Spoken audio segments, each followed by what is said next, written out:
Am I ready? I mean, is my mic ready? I'm ready, but okay. Thank you. I'm Seth Cropsey, fellow here at Hudson Institute and director of the Center for American Seapower here at Hudson. Good afternoon, ladies and gentlemen. Welcome to Hudson Institute, and thank you for joining us on this special occasion. 各位好啊，主持人Cropsey 是Hudson 中心海权中心的Hudson 研究所海权中心的负责人。那很高兴各位今天来到这里这样子。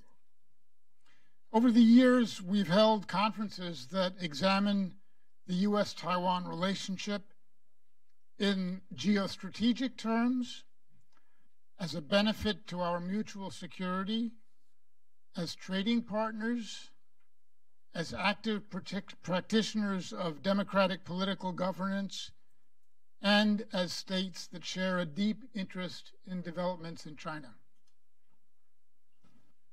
这个多年以来，哈德逊中心他们就是有举办一系列的活动，在探讨说这个美中台之间这个贸易策略，还有一些国家安全以及这民主政治发展的一些关系这样子。This afternoon, we will get an expert's view of both the local politics that are a microcosm of national trends, as well as U.S., Taiwan, China, even Indo-Pacific economic relations. 今天我们给各位提供一些专家的观点。那一方面是说，这个从比较微观的角度来看这个整个印太战略；一方面就是从宏观的角度来看整体的这个就是美中台还有以及这个印太战略的一个关系。Today we have the honor to welcome Cheng Wen-Tsan, the mayor of Taoyuan. 今天我们很荣幸邀请到郑文灿市长，这个就是桃园市市长。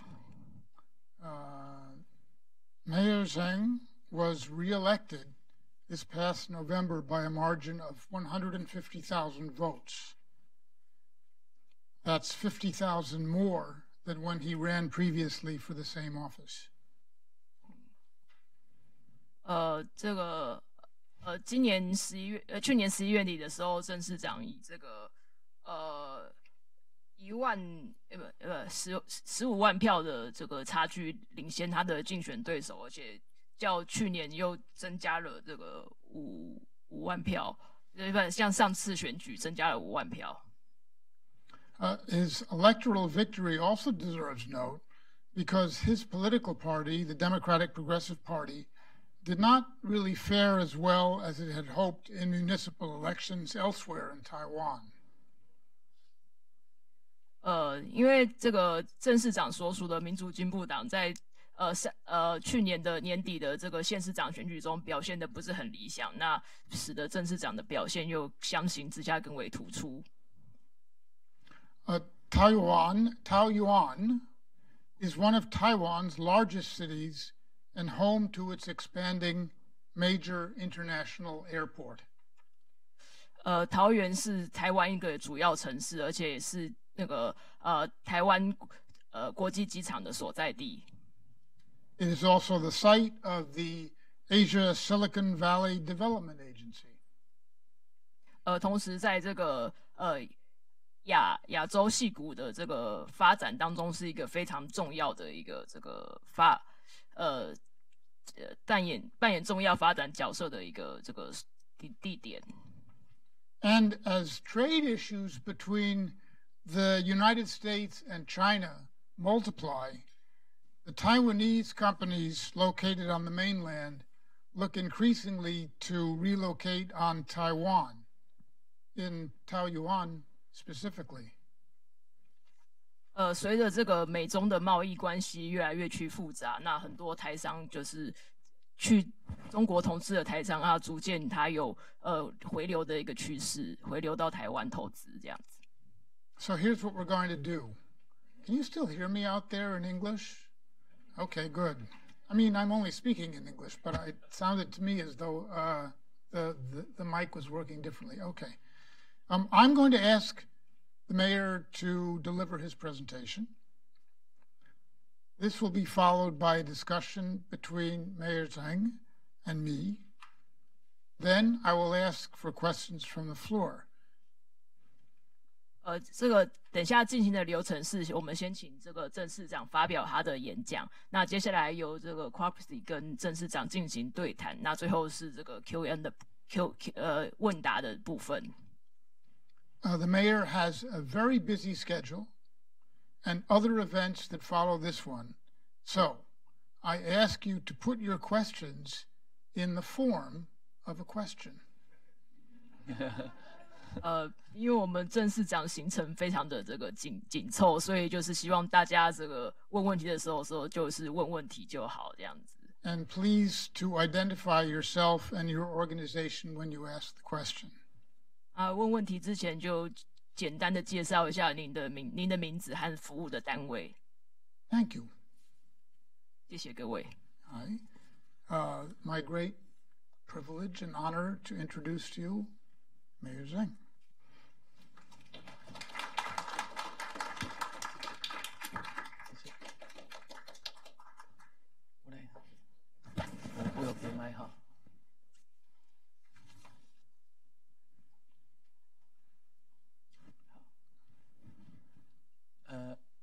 Hudson 研究所科纳西主任，各位贵宾，大家好。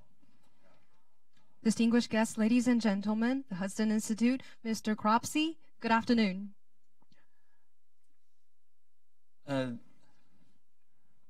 谢谢哈德森研究所的安排。那在不久之前，那么美国副总统彭斯在哈德逊研究所的演讲，那么这个演讲是非常重要的里程碑，那也会对中美关系包括台湾的发展会有这个深刻的转变。那我相信这个演讲所提出来的议题是非常值得进一步讨论的。Thank you. Recently, Vice President Pence had a speech at the Hudson Institute, and I believe that the speech represents a great milestone that will change the course of development of Chinese-U.S. relations and also Taiwan's future development. So I believe that Vice President Pence's speech has a lot of topics that we can discuss about in further. 1979年是一个重要的历史分水岭。那么79年之前，那么美国在台海、在台湾有长达40年的这个支持跟合作。那么1979年之后，那么以台湾关系法为基础，那么也建立了40年来跟台湾的关系。1979 represents an important year in history. Pre-1979, the United States offered Taiwan 40 years of support and companionship. And after 1979, the United States used the Taiwan Relations Act to continue this friendship with Taiwan. 美国在战后对东亚国家的援助，包括台湾在内，那么成就了一个这个非常重要的成果，也就是这个资本主义市场经济的发展跟民主政治，那么同步能够完成，那么也能够这个造就了在华人世界里面，那么最民主的典范，那就是台湾。我想在战后的美国援助以及对台湾民主的支持，是促成了台湾今天的成果。The United States aid for East Asian countries in Taiwan following the war are very significant and have yielded significant results. Primarily the development of a capitalist market and a booming economy, also simultaneously happening with the development of democracy, among which the most classic example is Taiwan's flourishing democracy. And I do believe that Taiwan's democracy is contributed by the U.S.'s support. 那中国从1978年改革开放政策以后，那么从这个中美贸易以及全球化的经济，那么得到了巨大的经济果实，但是并没有伴随着这个成果而带来这个威权政治的转变。那么到目前为止，那么中国还是由这个共产党那么一党专政，那么这个是经济发展跟民主化并没有同步发生。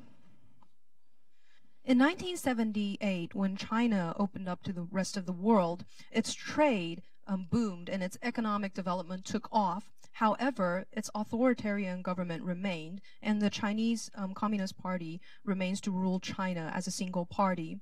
So in China's case, economic development didn't bring about democracy.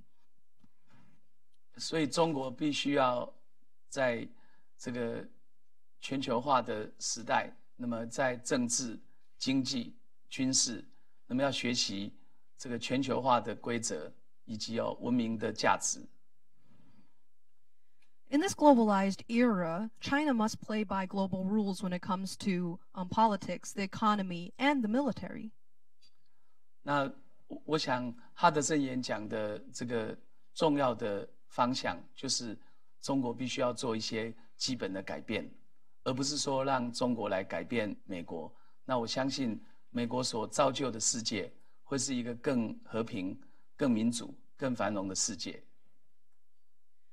Vice President Mike Pence's speech at the Hudson Institute was centered on one core idea, is that China must make fundamental changes. It shouldn't be China changing the U.S., rather U.S. leading all other countries to a better world, to developing greater peace and greater prosperity. 那我是在台湾的桃园担任市长。那我们桃园有一个冷战时期的这个空军基地，叫做黑猫中队。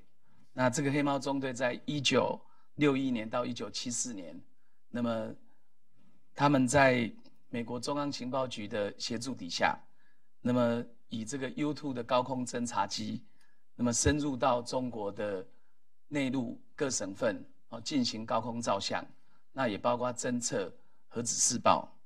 那么这个故事呢，在冷战时期，那么可以讲是反共的第一线。那当时如果没有美国支持台湾，那我想这个现在的民主台湾也许已经不存在。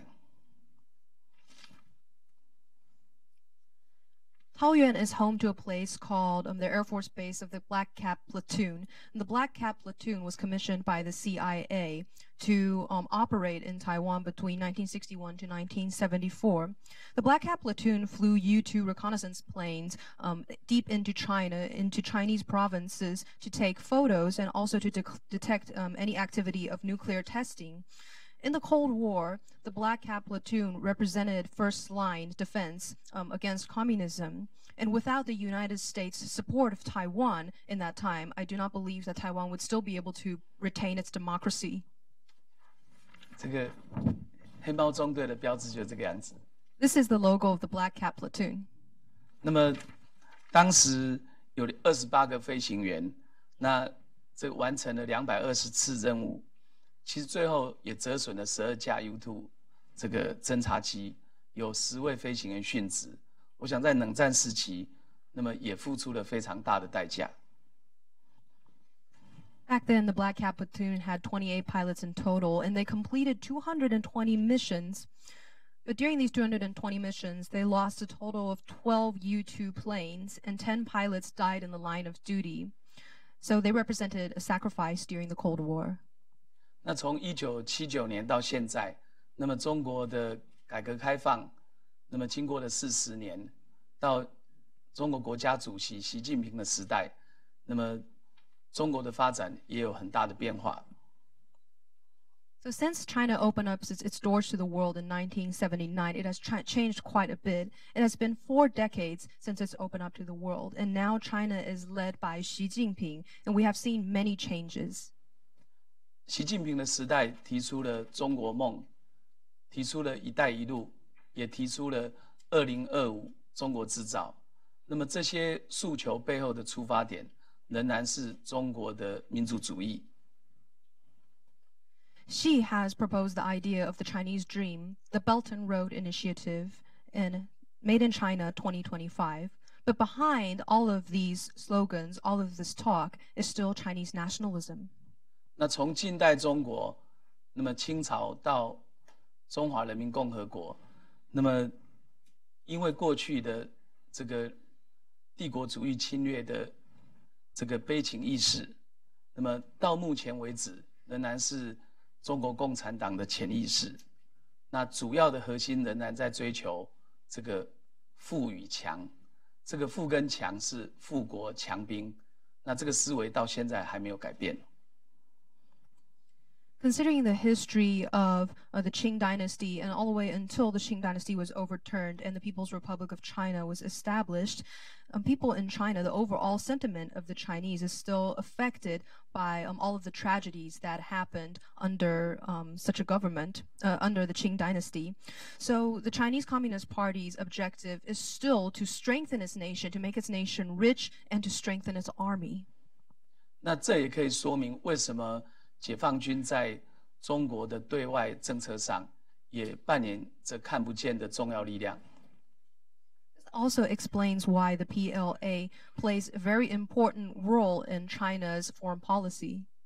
那么虽然中国诉求睦邻政策，但实际上在钓鱼岛、在南海、这个造岛，以及在台湾海峡，那么中国所这个提高的这个军事活动的频率，那么也造成这个亚太地区很多国家，那么对中国崛起所带来的这个区域安全的挑战，那是抱着非常高度这个怀疑的态度。Although China claims that its policies are to coexist with its neighbors, however, seeing China's activities in terms of the Diaoyu Islands, the South China Sea, and also its increased military presence in the Taiwan Strait, it is difficult for countries in the Asia-Pacific to believe in China's sincerity, and these countries are currently facing many challenges. 在中国举办北京奥运的时候，那么大家希望奥运的举办可以让中国更开放，那中国自己的理解却是这个万邦来夷。这是传统的这个以中国为主的天朝秩序这样的想法。During the Beijing Olympics, people from the outside world hoped that this would be an opportunity for China to change. However, China's idea was still for all countries from around the world to come to admire China.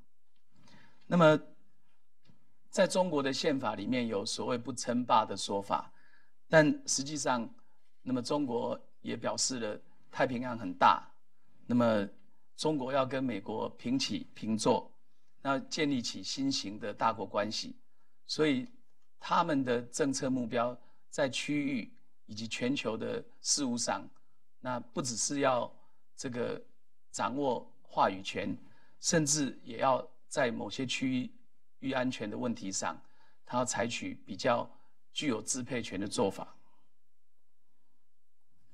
Although China's constitution states that China does not aim to dictate the area, Chinese leaders have mentioned that the Asia-Pacific area is big enough to accommodate both China and the United States. So China sees itself as an equal to the United States, and it wants to create a new dynamic and a new balance of power in the area. China's policies objectives in the region and also around the world are centered on expanding its power of speech and also its dominance. 像中日争执的钓鱼台的议题，那么以及台湾问题，还有南海的议题，在中国都被视为是核心利益。那所谓核心利益，在中共的讲法里面，就是不可以退让的底线。那么这跟这个用和平对话的方式解决国际争端这样的一个文明价值，其实是背道而驰的。So when we look at the dispute over the Diaoyu Islands between China and Japan, or China's take on the Taiwan problem, and also China's presence in the South China Sea, these are all China's core interests, which means that they are not willing to forego any of these interests. 那么，在印太战略底下的重要国家，像日本跟印度，那么有很多书籍探讨这个中日关系跟中印关系。那么有一些比较有趣的比喻，那么用中文讲，中日关系这个一山不容二虎。那么在区域问题上，那中国表现出这个比较强烈的这个支配的想法。那印度也是一样。那一般的说法是叫做龙象是否能够共舞，或者是相争。Many books have discussed the Indo-Pacific strategy and China's and India's relationship under this framework. If we look at China and Japan's relationship, there's a common saying in Chinese saying that one mountain cannot harbor two tigers. And when you look at the regional issue, regional problems, China continuously seeks to increase its dominance, and so does India.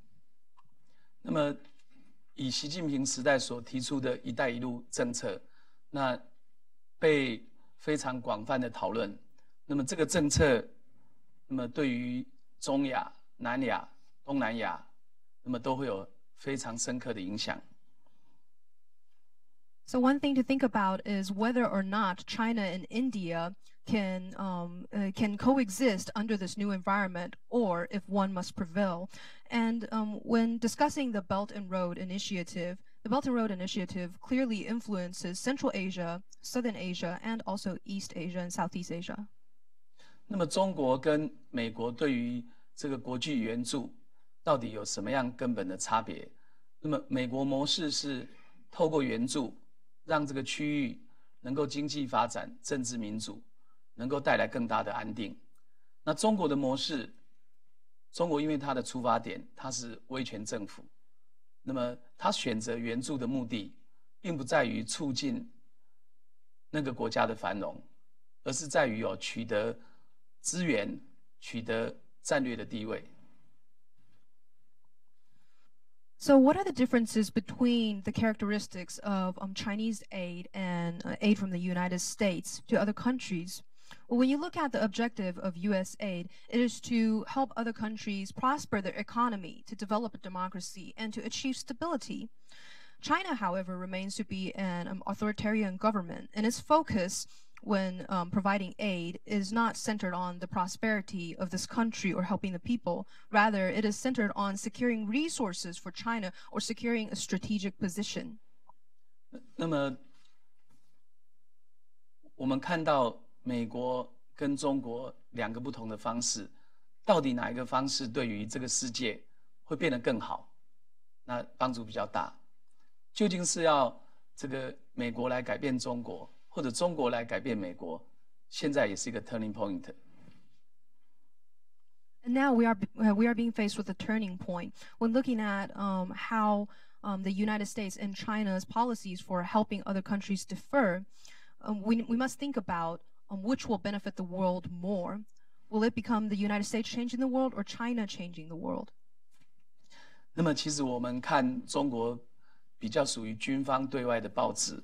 这个《环球日报》的这个论述，那么其实这整个他们的论述，那么中国想要这个支配这个区域的安全议题，以及在全球事务上，那么提高中国的角色是非常强烈的。那这样一个新的路线，越来越明显。So if you look at reports from the Global Times, which is heavily connected to China's army, you will be able to tell that China is seeking to dominate regional security, and it is also seeking to upgrade its status in global affairs. 那么，如果从解放军的这个发展来看，那么在军事的现代化以及预算的增加，包括这个部队的调整，那么在习近平时代都做了很大的调整。事实上，这样的调整目的也是充满了一个新的战略目的。So when you look at the recent developments of the PLA, the modernization of the PLA, and also the increase in military budgets, and also adjustments to their military deployment, it is obvious that the goal is to develop a new strategic position, to strengthen China's strategic position. 那么美国印太战略，我想可以平衡那么中国崛起所带来的扭曲，那么在安全、繁荣以及这个印太地区的政府的良善治理、人权的这个赋权，也都能够得到更大的力量。I believe that the U.S.'s Indo-Pacific strategy can balance out the challenges brought about by China's rise. It can increase regional security, prosperity, with the premise that the countries will govern with goodwill. 那么台湾在印太战略底下，事实上也可以做美国这个忠实的民主伙伴，以及经济合作的伙伴。In addition, this will also benefit the human rights in the region. And under the Indo-Pacific strategy, Taiwan can play an important role as a democratic partner to the United States. 那么我就分以下几点来报告一下台湾可以扮演的角色。Now I would like to elaborate on the roles that Taiwan can play under the Indo-Pacific strategy. 第一个，台湾也有能力做这个对外援助。那么台湾的这个新南向政策，那么提供了35亿美金，那么参与这个南向国家的这个基础建设。First of all, Taiwan is also capable of providing foreign aid. Under Taiwan's new southbound policy, the Taiwanese government provides $3.5 billion worth of aid to Southeast Asian countries to improve their infrastructure. 那么第二，台湾跟美国经济的这个互补以及合作，那么是具有很深厚基础，在这个高科技以及制造业的领域。我相信将来这个会有更多的台商，那么不只是回流到台湾，也会在美国投资，也会到南向国家投资。Secondly, Taiwan and the United States historically has collaborated deeply in terms of the economy. For instance, Taiwanese businesses in the high-tech industry and also in the manufacturing industry are not just moving back to Taiwan, but they are also planning on moving to the United States and Southeast Asian countries. 那最近台湾政府也决定在天然气的购买上，改向美国购买了250亿美金的这个长期合约。And recently, Taiwanese companies have also signed a contract with the United States to purchase $25 billion worth of liquid natural gas from the states. 那么台湾在这个军购上面，那么也在这个美国的支持底下，能够逐渐的常态化，那也展开了国防工业的合作。And third of all, Taiwan's purchasing arms from the United States has become increasingly normalized, and Taiwan and the United States can continue to collaborate in improving Taiwan's national defense. 那么台湾也展现了在国防投资上的决心，那包括今年这个国防预算也提高了5%。Furthermore, Taiwan has also demonstrated its drive in improving its national defense. This year, the Taiwanese government increased its national defense budget by 5%. 那么，美国提出的台美全球合作以及训练框架 GCTF 已经成立3年。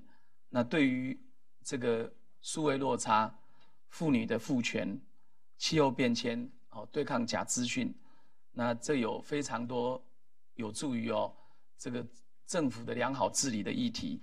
那么也有助于整个公民权利的赋予。那么台湾也配合这样的政策，做了非常多这个推广的活动。The United States GCTF has been promoted for 3 years already. It focuses on issues like closing the digital gap. empowering women, addressing climate change, and also combating fake news. This all contributes to improving the governance of countries, and it also empowers citizens. Thus, Taiwan has strived to collaborate with the United States under the GCTF. 那在这个架构底下，那么台湾跟中国对宗教的自由也展现了完全不同的态度。那么中国仍然是这个政治来凌驾宗教。Under the GCTF, Taiwan's take on religion also completely differs from China. In China, politics still comes before religion. 我想台湾在印太战略当中，那么是美国可以这个信赖的一个非常好的伙伴。那不管是产业合作、开放市场，或者智慧财产权的保护等等，那么台湾所分享的价值跟美国都是一致的。Under the Indo-Pacific strategy, Taiwan can play a trusted partner for the United States, be it in the areas of industry collaboration, open markets, or intellectual property protection. Taiwan and the United States share the same values.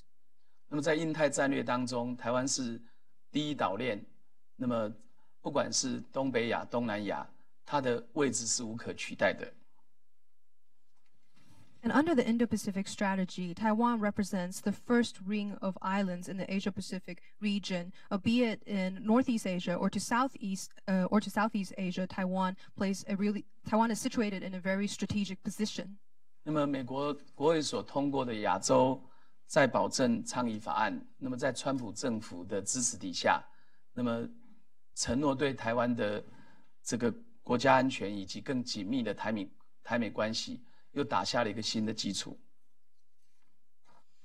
The Congress's Asia Reassurance Act has also been supported by President Trump, where President Trump promises to further strengthen the ties between the United States and Taiwan, in particularly issues pertaining to Taiwan's security. 那么，当然，台湾面对的情况是，那么过去的这个几十年来，台湾是有一条海峡中线，那么蔡英文政府也表达了这个维护现状、不改变现状这样的承诺。不过，这样的一个承诺，我们所遇到的挑战是，我们不会主动的去这个挑衅中国，但是我们要防止现状被改变、被破坏。Over the past several decades, Taiwan has always had a middle line down the Taiwan Strait, and President Tsai Ing-wen has vowed not to change the status quo.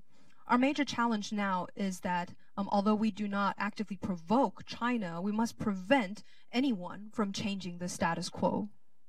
那么大家可以想象，那么解放军的军机、军舰，那么定期在台湾海峡还有周边的海域。在巡逻，在展现它的力量，那这对台湾的这个民主自由以及有现状的维护，将是一个非常潜在的威胁。With the PLA circumnavigating its planes and its ship around the Taiwan Strait and demonstrating its military strength, this is a huge threat to Taiwan's democracy, its freedom, and the status quo. 对美国而言，那么台海的现状、和平的现状，那么不应该被破坏。那么，我想这个破坏的一方，并不是来自于台湾，那么而是来自于北京。The United States also firmly believes in maintaining the status quo and that peace should be kept in the Taiwan Strait. And the United States is opposed to anyone who attempts to disrupt the status quo. Taiwan is not the one disrupting the status quo now. It is the Beijing administration. 那么，如果站在一个这个和平的创造或者冲突管理的立场，那么应该要给予中国的这个军事活动，那么相对的这个限制或者是平衡的考量。From the perspective of maintaining peace or conflict management, it is important now to limit the actions of the PLA or to counteract the actions of the PLA. 那当然，大家也了解到这个军机、军舰的这个活动，那么距离真正的军事行动是有所不同的。但是我想，这是要向这个台湾以及世界发出一个讯息，就是他准备好了，或者是他有可能有局部的控制权。我想这样的威胁还是非常严重的。And although everybody knows that sending planes and ships on circumnavigating the Taiwan Strait is not equal to China using force to invade Taiwan, but nonetheless, it is sending a message telling everyone that China is ready, or at least ready to gain control regionally. And this presents a great threat to the region. 那么中国的崛起，假如不能够学习这个国际社会的游戏规则，我想和平对话是唯一的选项，战争不应该成为选项。So far, what we have seen is China isn't playing by international rules after its rise. So peaceful talks should be our only option. War is not an option. 那么给台湾更大的力量，那我想这个是未来在印太战略底下，那么可以促进这个亚太地区的和平的一个重要的方法。Backing Taiwan and offering Taiwan more support is an option for promoting a peace in the Asia-Pacific region under the Indo-Pacific strategy. 我想台湾在这个国防安全上，那么我们是站在面对中国的第一线。那么台湾如果不能够保有相当的自我防卫的力量，我想这个第一岛链就是比较脆弱的。In terms of national defense, Taiwan is standing on the first line in the face of China. If Taiwan isn't able to preserve itself, then China poses a risk to everybody else. 就像圣经故事所讲的，这个 David 要对抗这个独眼的这个 giant， 那假如我们这个 David 是没有武装的，那和平不可能缔造。This is much like the story about David and the giant in the Bible. If David doesn't have a weapon to defend himself, then it is difficult to maintain peace. 所以，我想我们的目的是希望能够避免战争，让区域更和平、更安全。我想这才是台湾参与这个印太战略很重要的目标。Our objective is to avoid war and to promote regional peace and safety, and I believe this is the core goal of Taiwan for participating under the Indo-Pacific strategy. 那我们当然也希望美国能够更支持台湾参加联合国周边的国际组织，或者是活动，那包括像 WHO、像这个 ICA 国际民航组织、像国际刑警组织。那这些组织的参加，对于整个这个区域的安全，那么全球的合作，都是有非常重要的影响。那不应该把台湾排除在外。那这不只是这个台湾的权利的问题，我想对整个全球网络，那么台湾被排除是一个很大的伤害。We also hope that the United States can offer Taiwan greater support in joining organizations related to the United Nations or also events hosted by the United Nations. Other organizations that we need support in include the WHO, the International Civil Aviation Organization, and also Interpol. Participating in these organizations is beneficial to regional security and also to global collaboration. Taiwan should not be excluded from these organizations or these events. This is not only simply about Taiwan's rights. It is also about promoting global collaboration. 就像这个公共卫生以及健康的议题，那么台湾最近针对这个 WHO 的疫苗会议，那因为这个中国坚持要通过中国转交邀请给台湾，那么在开会的前一天晚上才收到通知，根本来不及参加。我想这样的小动作穿小鞋，那这个方式对台湾来讲，以及对这个全球卫生架构都是有不利的影响。应该让台湾能够有更大的参与空间，那对于整个区域的这个安全或者合作的架构才是有帮助的。For an example, in the field of public health, the recent vaccine-related conference held by the World Health Organization, Taiwan only received an invitation by China the night before of this conference, and because China insisted that Taiwan could only attend this event upon invitation by China. So one day is not enough time for Taiwan to send a delegation to attend this conference. And this greatly damages Taiwan, and it also damages public health around the world. Taiwan should have a right to increase its presence in these organizations, in these events, for it to be able to contribute to regional security. 那最后我来讲一下中美贸易战争的议题。那么中国的企业，特别是巨型的企业，那么它在市场经济跟全球贸易底下，它不只是一个企业，因为这个企业背后有这个中国政府那全力的支持，包括土地，包括补贴，包括租税，甚至包括技术的强制移转或者智慧财产权的这个窃盗。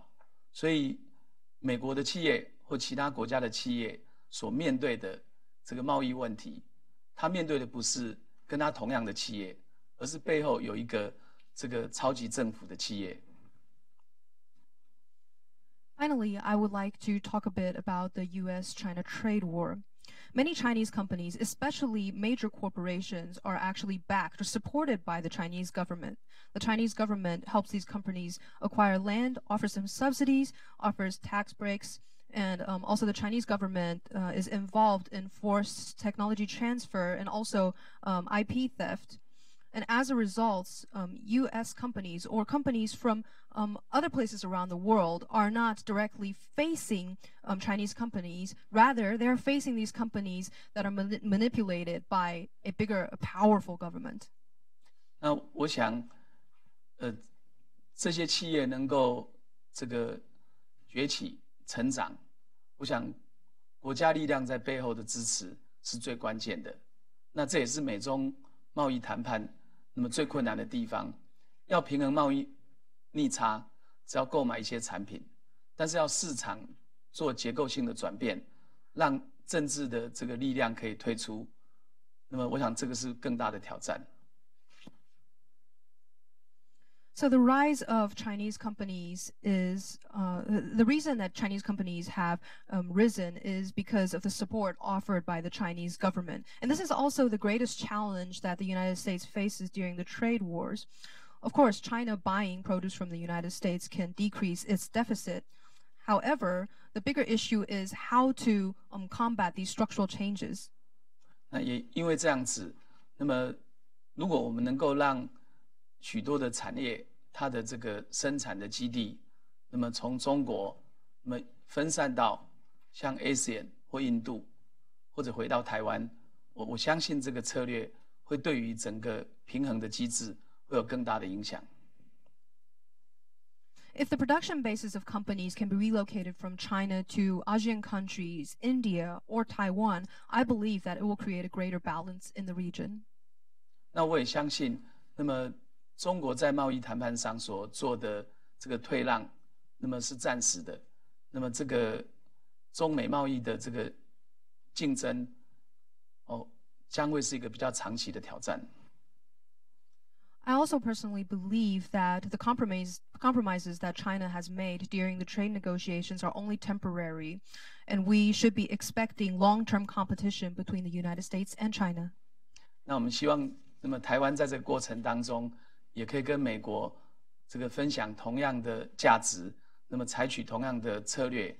那么一方面能够让区域的安全获得保障，二方面也可以让经济得到更健康的发展。We hope that Taiwan will continue to strengthen its bonds with the United States and continue to promote our common values and share the same policies so that we can further promote regional security and economic prosperity. 因为台湾是离中国最近的，那么虽然这个有着同样的语言，但是在基本价值的分歧还是非常明显。我们希望台湾能够在未来，能够在这个新的这个政策底下，那么得到更好的发展。Although Taiwan is quite close to China and we also share a common language, we have drastically different values. I hope that in the future, under new policies and new frameworks, Taiwan is able to prosper and develop. 那同样的，我们跟美国虽然这个讲的语言不一样，但是我们在这个民主价值、在经济自由、在个人权利的保护上是完全一样的。And although the United States and Taiwan do not share common language, what we share in common is our belief in democracy, economic freedom, and human rights. 好，那希望今天也能够就这些问题，跟他的训研究所的这个专家们，还有来宾们，那做更多的沟通。谢谢。And I hope that I am able to further discuss this topic and these issues with our experts from the Hudson Institute and all of our experts here today. Thank you.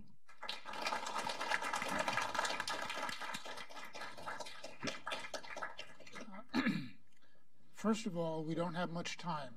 Second of all, I would like to thank the mayor for those excellent remarks.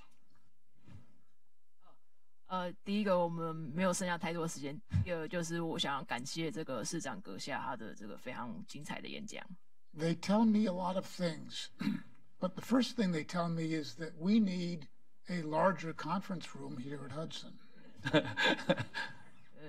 市长讲了很多东西，那当然第一件事是我们可能需要更大一间会议室，这样子，这样更多人。This is the best attended event we've seen here this year. 今天这个活动是今年目前为止最多人参加的活动。So I know that the mayor does not have a lot of time, and so I'm going to regretfully not be able to ask him questions, but we'll open the questioning to the floor here. So we'll go as long as the mayor is able to ask questions. 因为市长没有太多时间，那我们想Answer a 直 question. 接进行到这个问答的部分，这样子。Sir, in the background. 后面那位 Right 先生。 there. Just, yes. Hello, Mayor. I'm a first-year student at the New York University. Has Taiwan tried any cultural diplomacy on a lower level with China rather than dealing with the Beijing government? Has Taiwan been trying to connect with more local communities in China? 大家好，市长好，我是纽约大学的学生。那我想要对市长提出的问题是说，台湾有没有试着用文化外交的角度，试着去跟中国的一些比较在地的社区交流，而不是只是跟北京当局采取比较高层次的交流？好，这简单回应。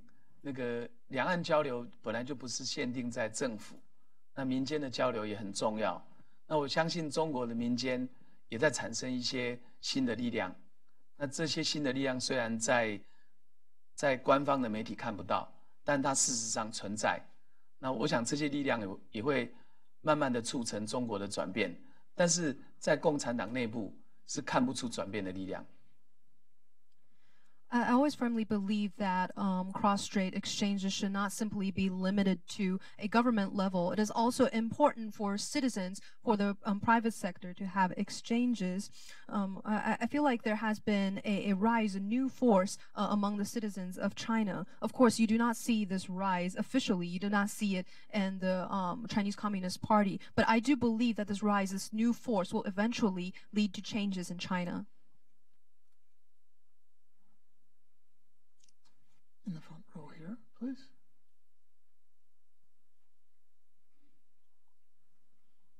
Hi, this is Tina Chung with Voice of America's China branch, 美国之音中文部.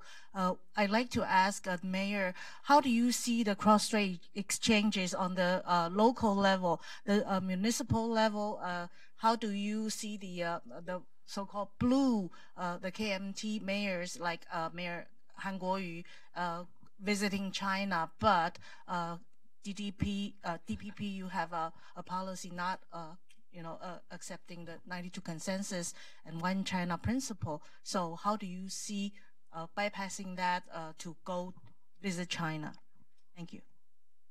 这位来自美国之音的女士想问一下，这个关于就是两岸之间比较地方层次的交流。那我们看到很多这个蓝营的县市首长，他去中国去做交流，但是另一方面，因为民进党的政策是不承认9·2共识的，所以在这方面的交流上好像受到很大的阻碍。那想问一下市长对这方面有什么看法？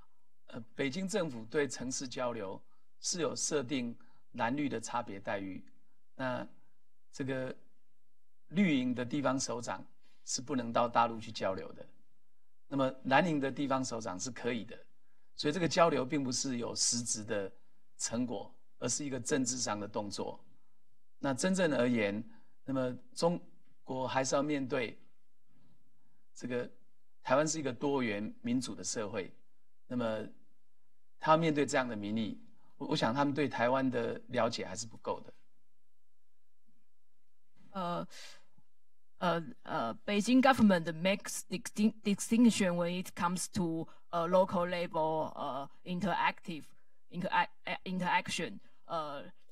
Beijing government only allows the mayor from KMT party to visit China, but not allow mayor from DPP party to visit China. And so the mayor thinks it is more political action than really want to improve the understanding of each side. So, but since Taiwan is very diverse and very have very vibrant democracy, and so only understand one part of the voice cannot understanding the entire society of Taiwan.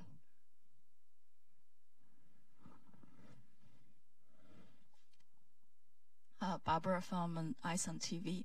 My question is about the Taiwan's military. Recently, Mayor of Taipei, Dr. Karinger, visited Israel, and he commented that compared to Israel, which closely incorporated the academic research and academic institution and the lab research, and also the self-national defense system, Taiwanese self-defense system is more like wasting time, and being enlisted into Taiwanese military is wasting time. Even being enlisted into an alternative civilian service is also wasting time. So my question is, do you think that without sufficiently enforceful reform of the Taiwanese military, Taiwan would be able to convince the United States and Japan to help Taiwan in case the cross-strait relation deteriorated and there's a military clash between these two sides? Thank you. 那我想要提出的问题主要跟台湾的军队有关。那最近柯文哲市长去参访以色列的时候，他表示说，台湾应该要仿照以色列将学术跟国防结合。然后柯文哲市长进一步表示说，他认为台湾的国防其实都是在浪费时间，而且台湾的当兵其实也是在浪费时间。所以我想要问市长的问题主要是您觉得台湾的军队有没有办法进行改革，来足以去说服美国还有日本，说如果有一天台海现状改变了，或者是台湾被中国侵犯了的时候，美国跟日本会愿意来协助台湾？我想让台湾保有相当的自主防卫的能力，这一样是台海和平的一个前提。那我们的国防改革已经进行一段时间，那不只是民进党执政，国民党执政时代同样的问题。我们希望建立一个小而强的有效国防，那主要是能够防卫的需求能够获得满足。那所以在这个军备的取得，那么高性能装备的取得上，那么台湾跟美国，那么包括了军购，包括了国防的工业合作，那现在进行的比以前顺利。那我想未来应该这个方向也会获得更好的发展。那么另外就是这个我们现在是采取了募兵制，那募兵制的达成率也比以前更高了。那所以我想以台湾的情形而言那么维持相当的国防力量来促进两岸的和平，这仍然是我们重要的共识。I feel like in Taiwan, the focus should be on enhancing our national defense. And this is also really important and contributes to peace across the strait. In fact, Taiwan has undergone military reform for an extended period of time, and it's not only under the DPP government. These reforms started when the KMT was still in power. Our objective is to establish a small yet comprehensive and strong military force. Our focus is on self-defense. So in terms of purchasing weapons and high-end military equipment, Taiwan's collaborations with the United States has been more smooth recently, and I do believe that in the future, our collaborations in terms of national defense will further improve. And currently, Taiwan's military conscription system has been altered to a voluntary recruitment system. And in fact, since our system has been changed, the rates for voluntary recruits, the percentage is actually higher than before. So overall, I feel like Taiwan should put its focus on promoting national defense, promoting self-defense, and this is the only way that we are able to promote cross-strait peace. No more questions or one more question? No more questions. I'm sorry, but we have to conclude here. But I would just like to say that this has been an extremely interesting session, and we really appreciate the Mayor's insights. 这是很抱歉我们没有多余的时间进行接下来再多的讨论。那不过这是一场很有趣的这个演讲与讨论。那我们也非常感谢这个市长。And this is an official invitation, Mr. Mayor. Come back and talk to us again. 希望市长能够拨空，未来可以拨空再来拜访他的训智库。Thank you. Thank you. 谢谢，谢谢。好。Ah. Taoyuan into the world.